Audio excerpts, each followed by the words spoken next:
নতুন বছর কিন্তু নারীদের দম ফেলবার সময়টা কই।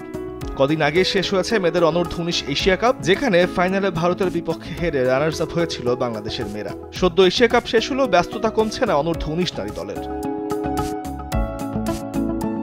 আগামী 18 জানুয়ারি 16 দল নিয়ে মালয়েশিয়ায় অনুষ্ঠিত হবে অনূর্ধ্ব 19 নারী টি-20 বিশ্বকাপের আসর। এই টুর্নামেন্টে ডি গ্রুপে বাংলাদেশের প্রতিপক্ষ অস্ট্রেলিয়া, নেপাল ও স্কটল্যান্ড। টুর্নামেন্টকে সামনে রেখে বুধবার মিরপুর হোম অফ ক্রিকেটে ফটো সেশনে অংশ নিয়েছে নারী ক্রিকেটাররা। এশিয়া কাপের মতো বিশ্বকাপেও ভালো কিছু করার প্রত্যাশা অনূর্ধ্ব 19 নারী দলের অধিনায়ক সুমাইয়া আক্তারের।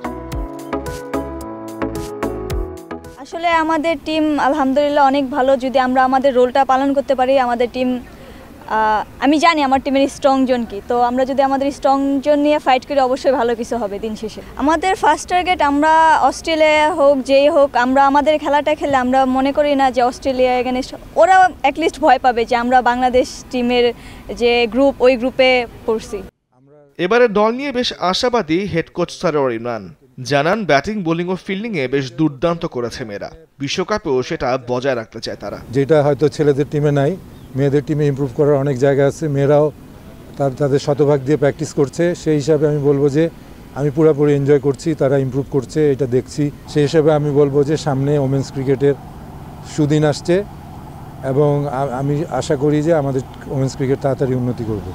শুধু 3 দিনের খেলা না, আমাদের সব ধরনের খেলাই খেলতে হবে। এই টুর্নামেন্টকে সামনে রেখে বাংলাদেশ অনূর্ধ্ব 19 দল 2 তারিখ মালয়েশিয়ার উদ্দেশ্যে দেশ ছাড়বে।